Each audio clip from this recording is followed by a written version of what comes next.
Hello food lovers. ಚಳಿಗಾಲದಲ್ಲಿ ಮಳೆಗಾಲದಲ್ಲಿ throat ಇನ್ಫೆಕ್ಷನ್ಗಾಗಲಿ ನೆಗಡಿಗಾಗಲಿ best relief ಕೊಡುವಂತಹ ಒಂದೇ ಒಂದು ರೆಸಿಪಿ ಮೆಣಸಿನ ರಸ. ಈ ಮೆಣಸಿನ ರಸನ ತುಂಬ ಹೆಲ್ದಿ ಹಾಗೂ ಟೇಸ್ಟಿಯಾಗಿ ಹೇಗೆ ಪ್ರಿಪೇರ್ ಮಾಡ್ಕೊಳ್ಳೋದು ಅಂತ ನಾವಿವತ್ತು ನಮ್ಮ ಚಾನಲಲ್ಲಿ ನೋಡೋಣ. ಯಾರಾದರೂ ಫಸ್ಟ್ ಟೈಮ್ ನಮ್ಮ ಚಾನಲ್ಗೆ ಬಂದಿದ್ದರೆ ದಯವಿಟ್ಟು ಸಬ್ಸ್ಕ್ರೈಬ್ ಮಾಡ್ಕೊಳ್ಳಿ, ಹಾಗೆ ಪಕ್ಕದಲ್ಲಿರೋ ಬೆಲ್ಲೈಕಾನ್ನ ಒತ್ತಿ. ನಾನು ನಿಮ್ಮ Lakshmi, welcome to Lakshmi recipes. ನೋಡಿ ವೀಕ್ಷಕರೇ, ನಾನಿಲ್ಲಿ 1 ಟೇಬಲ್ ಸ್ಪೂನ್ ಮೆಣಸನ್ನ ತೊಗೊಂಡಿದ್ದೀನಿ. 1 ಕಪ್ ಹಸಿ ಕೊಬ್ಬರಿ ಇರಲಿಲ್ಲ ಅಂದರೆ 1 ಕೊಬ್ಬರಿ ತೊಗೊಳ್ಳಿ. 1 ಟೇಬಲ್ ಸ್ಪೂನ್ ಜೀರಿಗೆ, 1 ಟೇಬಲ್ ಸ್ಪೂನ್ ಸಾಸಿವೆ, 1 ಕಪ್ ಕಡಲೆ, 1 ಟೇಬಲ್ ಸ್ಪೂನ್ ಧನಿಯಾ ಪುಡಿ, ಅರ್ಧ ಟೇಬಲ್ ಸ್ಪೂನ್ ಅರಿಶಿನ ಪುಡಿ, ಸ್ವಲ್ಪ ಬೆಲ್ಲ,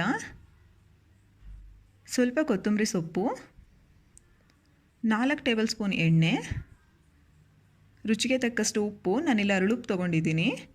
1 ಅರ್ಧ ಕಪ್ ಹುಣಸೆಹಣ್ಣಿನ ರಸ, 1 ಚಿಕ್ಕ ಈರುಳ್ಳಿ, ಕರಿಬೇವಿನ ಸೊಪ್ಪು, 4 ರಿಂದ 5 ಮೆಣಸಿನ್ಕಾಯಿ, 15 ರಿಂದ 20 ಬೆಳ್ಳುಳ್ಳಿನ ಸಿಪ್ಪೆ ತೆಗೆದು ತೊಗೊಳ್ಳಿ. ಇವಾಗ ತಯಾರಿ ವಿಧಾನ ನೋಡೋಣ. ಮೊದಲು ಮಿಕ್ಸಿ ಜಾರ್ ತೊಗೊಂಡು ಅದಕ್ಕೆ ಕಡಲೆ ಮತ್ತು ಕೊಬ್ಬರಿನ ಹಾಕ್ಕೊಳ್ಳಿ. ಒಂದು ವೇಳೆ ನಿಮ್ಗೆ ಹಸಿ ಕೊಬ್ಬರಿ ಇರಲಿಲ್ಲ ಅಂದರೆ ಒಣ ಕೊಬ್ಬರಿ ಕೂಡ ತೊಗೋಬೋದು. ಇವಾಗ ಇದಕ್ಕೆ ಸ್ವಲ್ಪನೇ ನೀರು ಸೇರಿಸ್ಕೊಳ್ಳಿ, ಒಂದೇ ಸಲ ಸೇರ್ಸೋಕ್ಕೆ ಹೋಗಬೇಡಿ. ಮಿಕ್ಸಿಗೆ ಹಾಕ್ಕೊಂಬಿಡಿ. ನೋಡಿ, ಕನ್ಸಿಸ್ಟೆನ್ಸಿ ಈ ರೀತಿಯಾಗಿರಬೇಕು. ಇವಾಗ ಇದನ್ನು ಪಕ್ಕಕ್ಕೆ ಇಟ್ಕೊಂಬಿಡಿ. ಇವಾಗ ಸ್ಟವ್ ಆನ್ ಮಾಡಿ ಅದ್ರ ಮೇಲೆ ಒಂದು ಪಾತ್ರೆ ಇಟ್ಕೊಂಡು ಅದಕ್ಕೆ ಎಣ್ಣೆ ಹಾಕ್ಕೊಳ್ಳಿ. ಎಣ್ಣೆ ಸ್ವಲ್ಪ ಕಾದ್ಮೇಲೆ ಸಾಸಿವೆ ಮತ್ತು ಜೀರಿಗೆ ಹಾಕ್ಕೊಂಡು ಒಂದು ಸ್ವಲ್ಪ ಚಿಟಪಟ ಅಂದಮೇಲೆ ಇದಕ್ಕೆ ಕರಿಬೇವಿನ ಸೊಪ್ಪು ಹಾಕ್ಕೊಳ್ಳಿ. ನಂತರ ಇದನ್ನ ಒಂದು ಸಲ ಕಲಿಸ್ಕೊಳ್ಳಿ.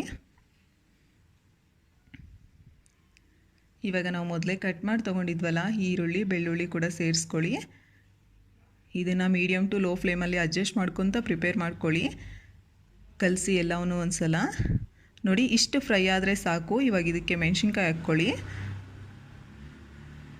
ಮತ್ತು ಒಂದು ಸಲ ಕಲಸಿ ಒಂದು ಸ್ವಲ್ಪ ಸ್ಮೂತ್ ಆಗಿದೆ ಈರುಳ್ಳಿ ಅಂತ ಅಂದ ತಕ್ಷಣ ಅದಕ್ಕೆ ಧನಿಯಾ ಪುಡಿ ಮತ್ತು ಅರಿಶಿನ ಪುಡಿ ಹಾಕ್ಕೊಂಡು ಮತ್ತೆ ಕಲಸಿ ಒಂದು ಸಲ.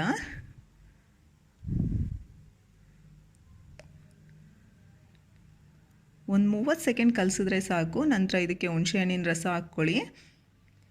ಮತ್ತು ಇವೆಲ್ಲವನ್ನು ನೀಟಾಗಿ ಕಲಿಸ್ಕೊಳ್ಳಿ ಒಂದು ಸಲ. ನೋಡಿ, ಈ ರೀತಿ ಒಂದು ಕುದಿ ಬಂದ ತಕ್ಷಣ ಇದಕ್ಕೆ ರುಚಿಗೆ ತಕ್ಕಷ್ಟು ಉಪ್ಪು ಹಾಕ್ಕೊಳ್ಳಿ.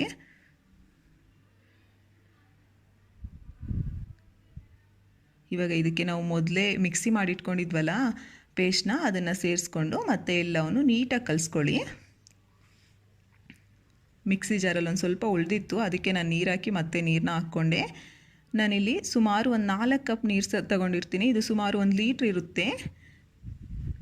ನೋಡಿ, ಈ ರೀತಿ ನೀರು ಹಾಕಿ ಎಲ್ಲವನ್ನು ಒಂದು ಸಲ ಕಲಸಿ ಮುಚ್ಚಳ ಇಟ್ಟು ಇವಾಗ ಸ್ಟವ್ನ ಹೈ ಫ್ಲೇಮ್ಗೆ ಟರ್ನ್ ಮಾಡ್ಕೊಳ್ಳಿ. ನೋಡಿ, ಒಂದು 5 ರಿಂದ 6 ನಿಮಿಷ ಬಿಟ್ಟು ನೋಡಿದ್ರೆ ಈ ರೀತಿ ಕುದಿ ಬರ್ತಾ ಇರುತ್ತೆ. ಇವಾಗ ಇದಕ್ಕೆ ಬೆಲ್ಲ ಸೇರಿಸ್ಕೊಳ್ಳಿ. ಬಟ್ ಹಂಗೆ ಬಿಟ್ಬಿಡಬೇಡಿ, ಅವಾಗವಾಗ ನೋಡ್ತಾ ಇರಿ ಒಂದು ಸಲ. ನೋಡಿ, ಬೆಲ್ಲ ಹಾಕಿದ್ಮೇಲೆ ಈ ರೀತಿ ಕಲಿಸ್ಕೊಂಡು ಒಂದು ಸಲ. ಇವಾಗ ಸ್ವಲ್ಪ ಕೊತ್ತಂಬರಿ ಸೊಪ್ಪು ಹಾಕ್ಕೊಳ್ಳಿ ಇದಕ್ಕೆ.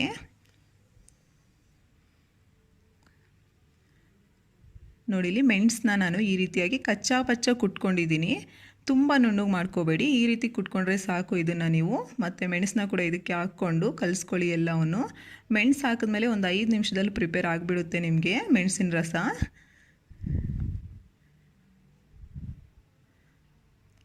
ಹೈ ಫ್ಲೇಮಲ್ಲೇ ಇರಲಿ, ಮೀಡಿಯಮ್ ಫ್ಲೇಮ್ಗೆ ಟರ್ನ್ ಮಾಡ್ಕೋಬೇಡಿ. ಬಟ್ ಆವಾಗವಾಗ ನೋಡ್ತೀರಿ ಸಾರು ಉಕ್ಕುತ್ತೆ ಇಲ್ಲ ಅಂದರೆ. ಇಷ್ಟೇ ವೀಕ್ಷಕರೇ, ನಿಮಗೆ ಮೆಣಸಿನ ರಸ ರೆಡಿ ಆಗಿಬಿಟ್ಟಿದೆ. ಇವಾಗ ಸ್ಟವ್ ಆಫ್ ಮಾಡಿಕೊಂಡು ಸರ್ವ್ ಮಾಡ್ಕೋಬೋದೆ. ಇದನ್ನು ನೆಗಡೆಗೆ ಸೂಪಾಗಿ ಕೂಡ ಯೂಸ್ ಮಾಡ್ತಾರೆ ತುಂಬ ಜನ. ವಿಡಿಯೋ ಇಷ್ಟ ಆಯಿತಾ? ಲೈಕ್ ಮಾಡಿ, ಆದಷ್ಟು ಜನಕ್ಕೆ ಶೇರ್ ಮಾಡಿ. ನಮ್ಮ ಚಾನಲ್ನ ಸಬ್ಸ್ಕ್ರೈಬ್ ಮಾಡಿಕೊಂಡು ನಮಗೆ ಸಪೋರ್ಟ್ ಮಾಡಿ. ನಮ್ಮ ಹೊಸ ನೋಟಿಫಿಕೇಷನ್ಗಾಗಿ ಪಕ್ಕದಲ್ಲಿರೋ ಬೆಲ್ಲೈಕಾನ್ನ ಒತ್ತಿ. Thank you for watching.